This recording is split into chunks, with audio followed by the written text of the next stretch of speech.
Hello and welcome to this video. This is a brief example video about how to write system of equations. And so the goal is simply to go from word problems to equations. I'm not actually going to break down how you would solve the equations. I'm simply just going to show how you go from one step to the next one. So first, I want to talk about some of the different types of systems of equations you might come across.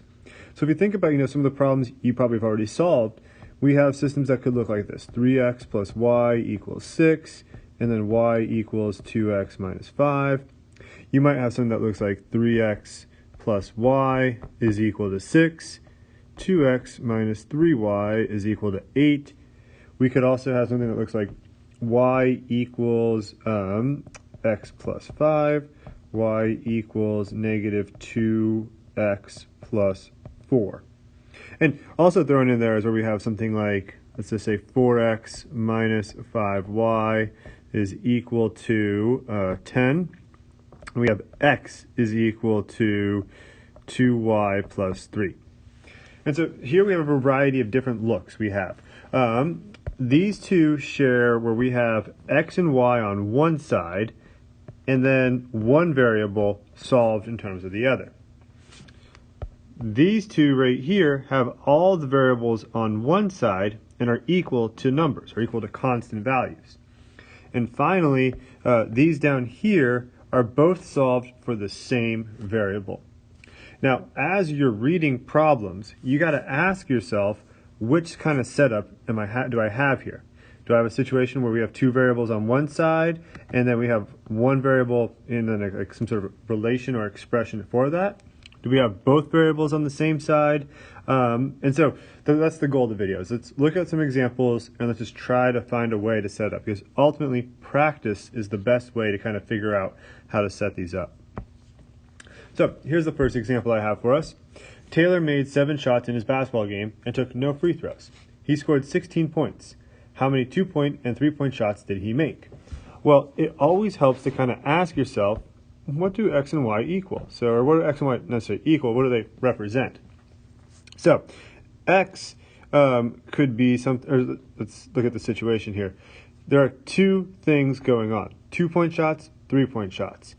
We're going to add those together, and that's how we find the points. So, x could be the 2-point shots, and y could represent the 3-point shots.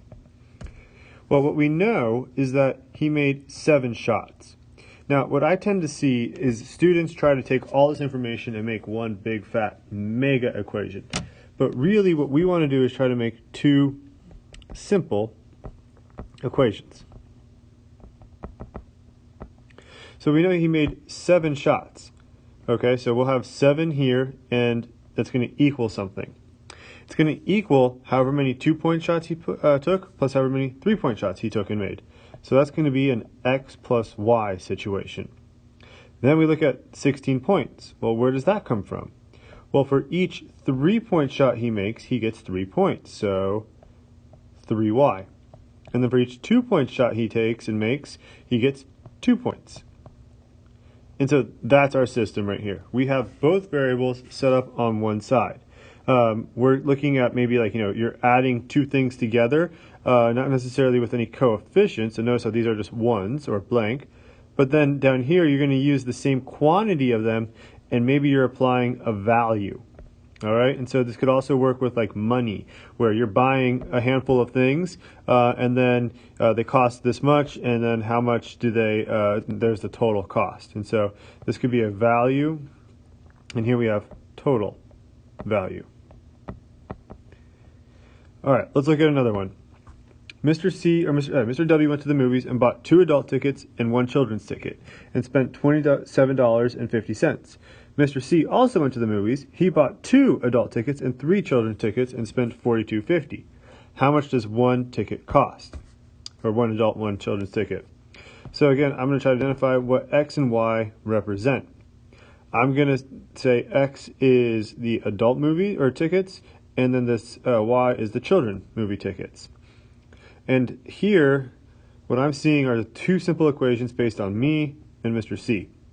So for me, I have 2 adult movie tickets plus the 1 child ticket, and we spent a total of $27.50.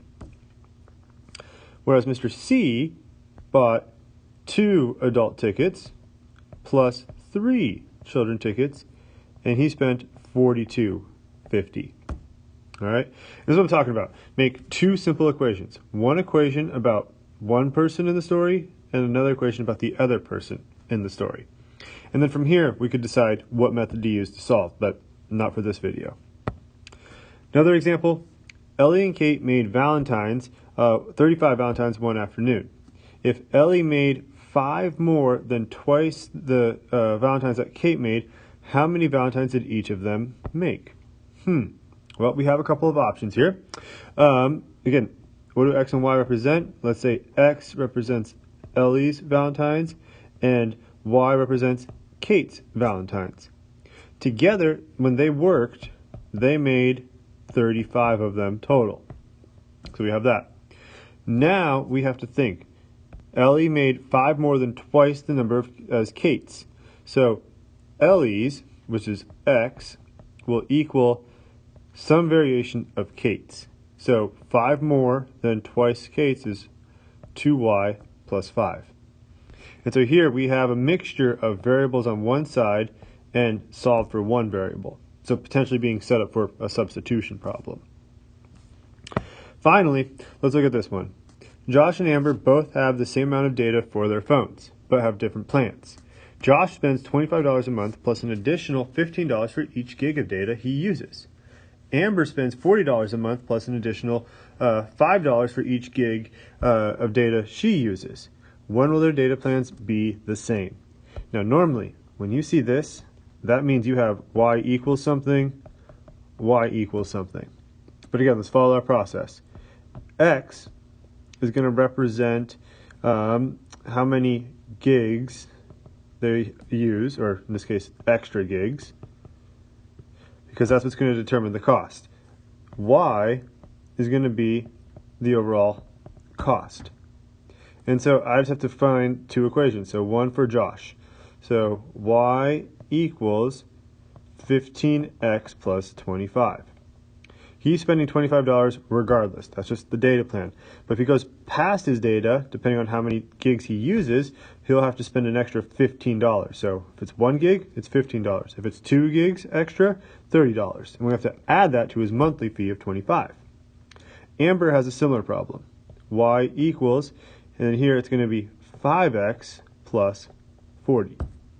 And so here we have 2 equations set equal to each other and potentially set up for a graphing problem. So again, this is how we do, we just simply write the equations. Take some time to get exposed to it and to get practice, but the big thing is trying to find out what type you end up having, you have in front of you. And so hopefully this will kind of help you get ready for this. If you have any questions, feel free to let me know.